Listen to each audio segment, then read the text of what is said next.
investigation into the evil and destructive ways of a self-proclaimed Messiah, a charismatic Australian whose devoted disciples believe he walked this earth 2,000 years ago. The leader is this man. My name's Alan John Miller, but I'm actually Jesus. I remember all of the events of my crucifixion. I understood what was going on. I understood the reason for my death. And he's collecting disciples. Miller has convinced them that they were with him at his crucifixion.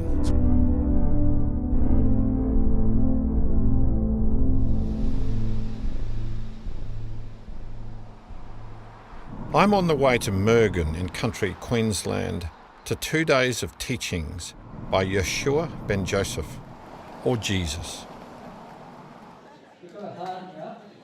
It's a gathering of the faithful from around the world. Well, welcome along. I'm Jesus, this is Mary.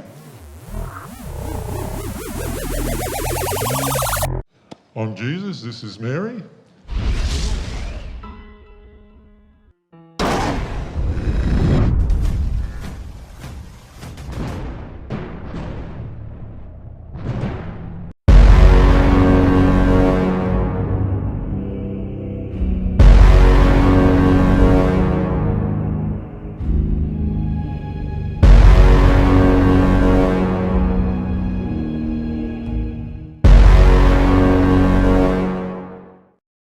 Jika Anda bertanya kepada seorang Kristen yang taat, ataupun saksi-saksi Yehua, sebuah pertanyaan sederhana, percayakah Anda bahwa Alan Miller adalah reinkarnasi dari Yesus, dan istrinya reinkarnasi dari Maria Magdalena? Maka jawabannya pasti. No, God! No, God, please! Tetapi sayangnya, ada ribuan orang yang mempercayainya. Meskipun Alan Miller tidak bisa melakukan satu pun mukjizat seperti Kristus. Tetapi, mengapa ribuan pengikutnya bisa percaya, meskipun tidak masuk akal? Apakah ribuan pengikutnya itu adalah orang-orang yang tidak normal pola pikirnya, berpendidikan rendah, atau bahkan mengalami gangguan jiwa? Dan saya bisa meyakinkan Anda bahwa para pengikut Alan Miller adalah orang-orang biasa, orang normal, sama seperti Anda dan saya, dan sama sekali tidak mengalami gangguan jiwa. Lalu, apa yang terjadi terhadap pengikutnya? Mengapa bisa percaya? Sekarang saya ingin Anda menyaksikan sebuah cuplikan video dari sebuah gerakan yang menamakan dirinya Kristen. Pendiri agama itu tidak mengaku sedramatisir dan sebombastis Alan Miller. Meskipun demikian, pendiri agama ini mengaku mengalami pengalaman mistis supranaturalnya, telah bertemu dengan dua pribadi, yaitu Allah Bapa dan Yesus Kristus. Nah, saya tidak akan memberitahu Anda dari golongan mana Kristen ini.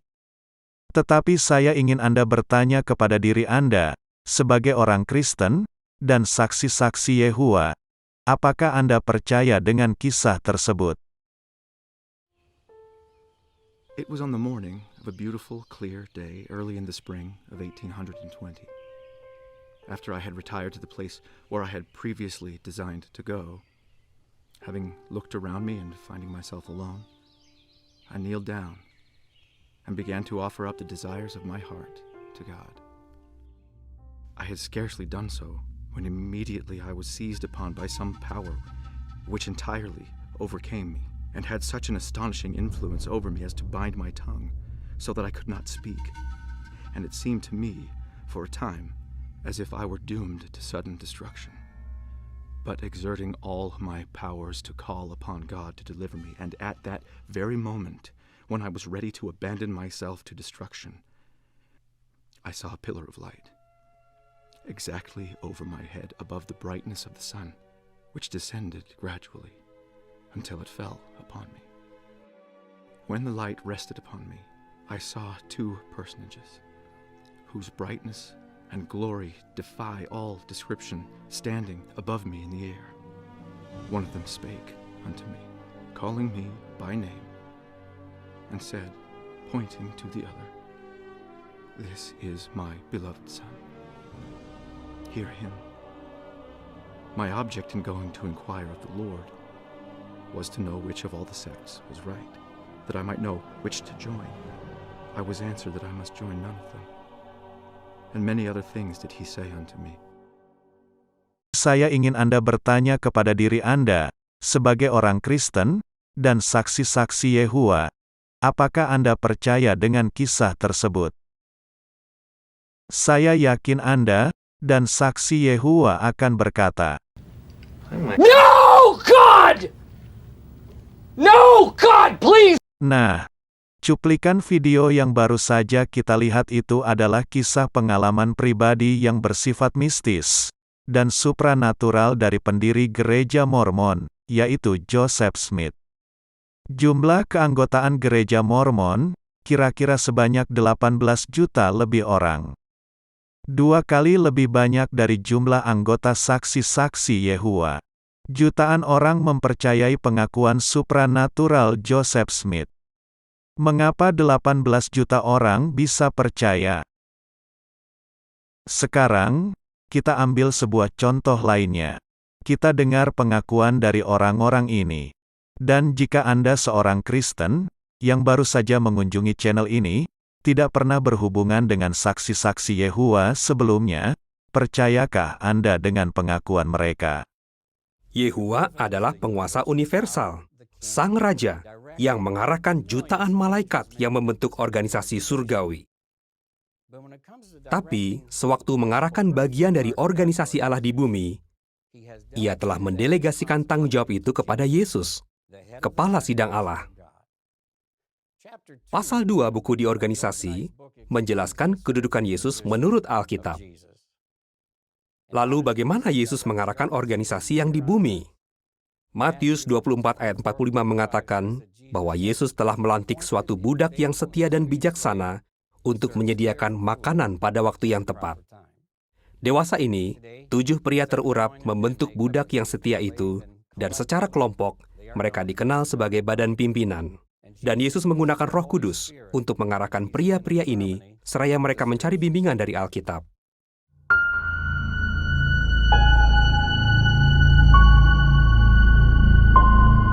Seperti wanita itu, kita harus mengenali dan mengikuti orang-orang yang Yehova pilih. Mereka disebutkan di Matius 24 ayat 45. Yesus menubuatkan bahwa budak yang setia dan bijaksana akan menyediakan makanan pada waktu yang tepat.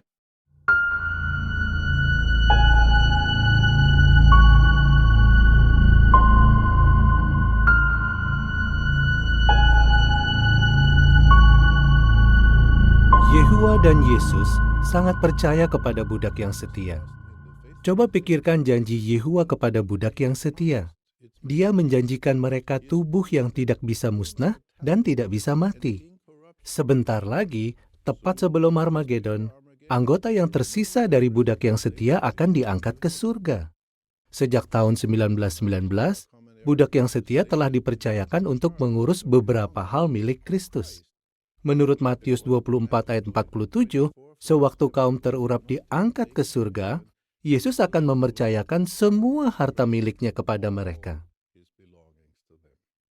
Ini adalah kepercayaan yang sangat besar. Wahyu 4 ayat 4 menjelaskan bahwa kaum terurap yang dibangkitkan ini akan memerintah bersama Yesus. Wahyu 22 ayat 5 mengatakan bahwa mereka akan memerintah bukan hanya selama 1000 tahun, tapi selama-lamanya. Yesus benar-benar percaya kepada mereka. Karena Allah Yehova dan Yesus percaya sepenuhnya kepada budak yang setia dan bijaksana, bukankah kita juga harus begitu?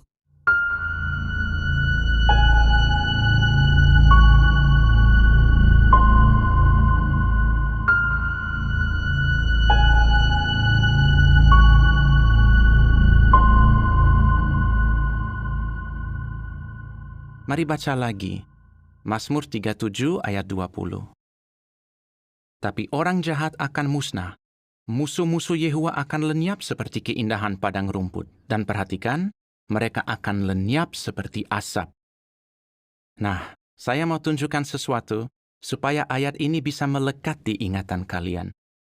Ini yang Yehua janjikan.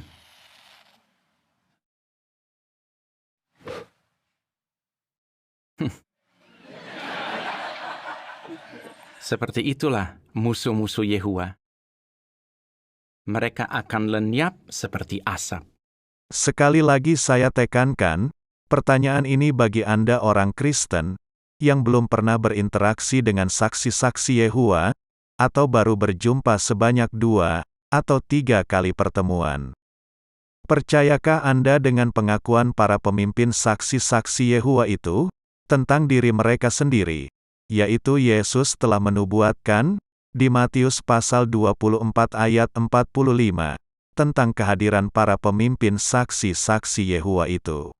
Dan, tahukah Anda, bahwa jika Anda bertanya kepada saksi-saksi Yehua, mereka 101% sangat percaya dengan pengakuan orang-orang tersebut. Bahkan saksi-saksi Yehua yakin, lengkap dengan tahunnya, kapan Tuhan Yesus melantik hamba yang setia dan bijaksana, yaitu pada tahun 1919. Bagaimana saksi Yehua bisa percaya, sedangkan Anda sebagai orang Kristen tidak percaya? Nah, inilah topik video berikutnya, yaitu video nomor 159, yang akan tayang hari Minggu ini, yang akan membahas bagaimana saksi Yehua bisa mempercayainya, sedangkan orang Kristen tidak. Apa metode yang saksi-saksi Yehua gunakan, agar orang mau mempercayainya? Dan saya akan menceritakannya berdasarkan pengalaman pribadi saya, saat berhubungan dengan saksi-saksi Yehua, lebih dari 15 tahun yang lalu.